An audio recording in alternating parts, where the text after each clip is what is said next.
Hey everybody, I would like to talk a bit about what I've learned from the YouTube channel and what I think you can expect from having a YouTube channel and just my basic insights into it.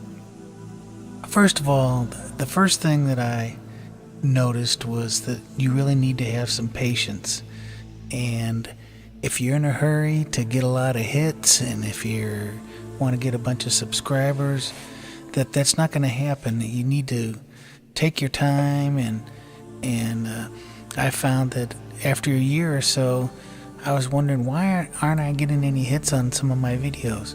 Now, granted, some of my videos I've only get maybe under 100 hits or something, but a couple of them have many thousands of hits, and it was just after a year or so that actually the number of views on my videos started to greatly increase. It had to have some patience. And now here I am 3 years down the line with my YouTube channel, and I've gotten on some of my videos just a hilarious amount of views that I didn't even expect. Now, certainly not in the millions like some of the big mega YouTubers that I would call are getting with their channels, but I've certainly got a lot. Speaking of patience, I found that the videos that really are the most popular are geared toward the people that don't have patience. They want to try to learn something very quickly. And I made an experiment. I had a couple of videos on how to record a song or how to do a mix or something, and I didn't have a very attractive title to it.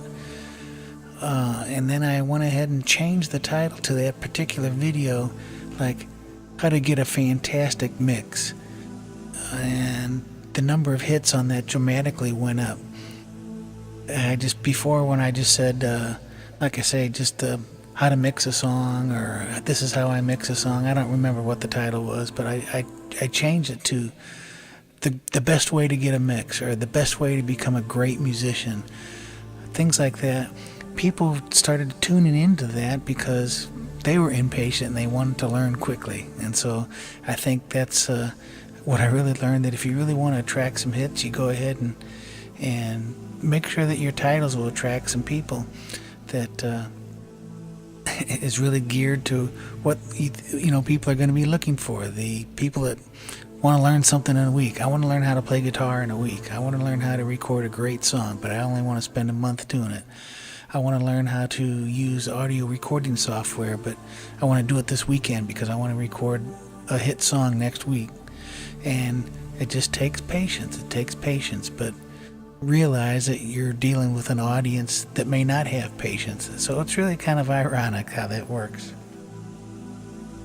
The other thing that I learned about making YouTube videos is I really thought there was going to be a set format or what some people would call some rules, and there are no rules.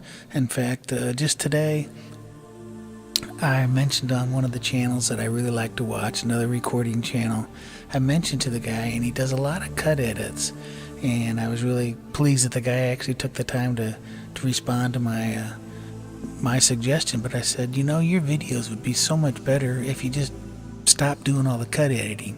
And you know what I'm talking about with the cut editing, where your head is jerking all over the place because you would say something and then you need to edit out something or a pause or an empty space. And people are doing that every 5 or 10 words. And to me, I found it annoying. I think it's just, I just like sitting here like I'm doing right now and just kind of spit it out and try to be a little bit more casual about it.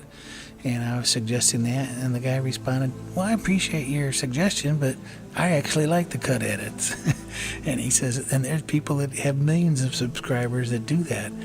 And, he's absolutely right. So there are no rules. I also found that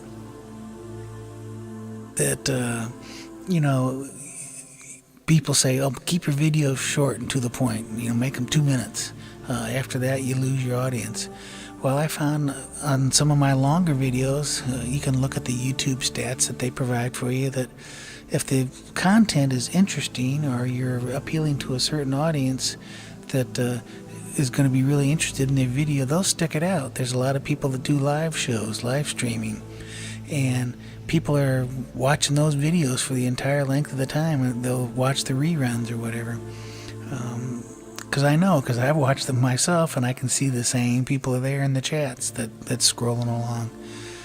And so I don't think keeping it short or keeping it long or 10 minutes or whatever. Basically, I'm saying there's no rules. There's no rules how to edit it. There's no rules on how you need to do your lighting, and there's no rules on what you need to do. Like start out with an introduction, then get into the body of it, and then have a summary at the end.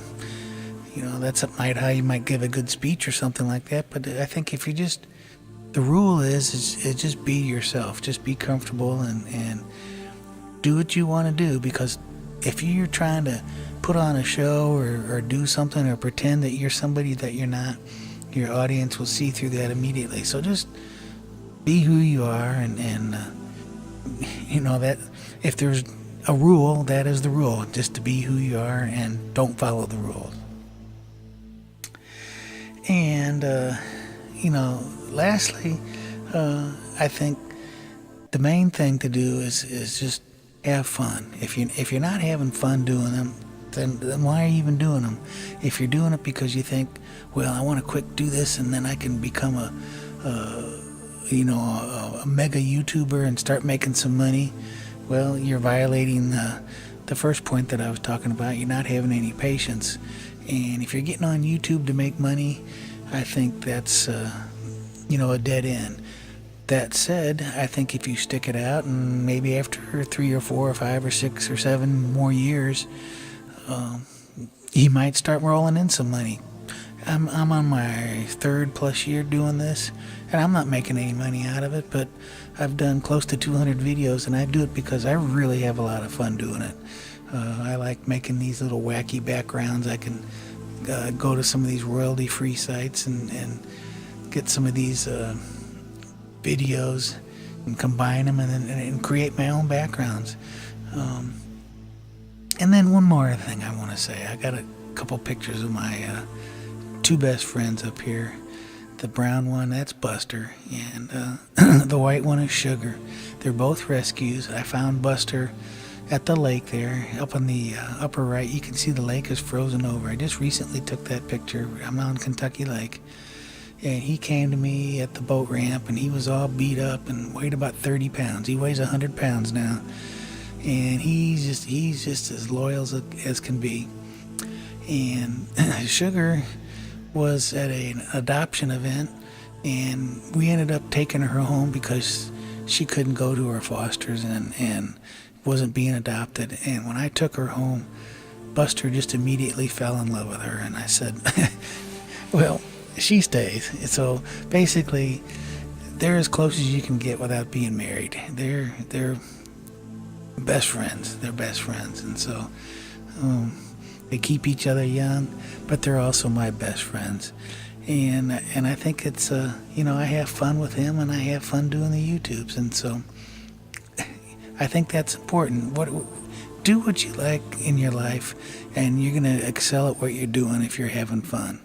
If you're doing something that you don't like, then you're going to have some issues. But anyway, I'm going to get off my soapbox, and I appreciate you letting me lend me your ears for a little bit, and I'll let you go. We'll see you in the next video. Adios, guys.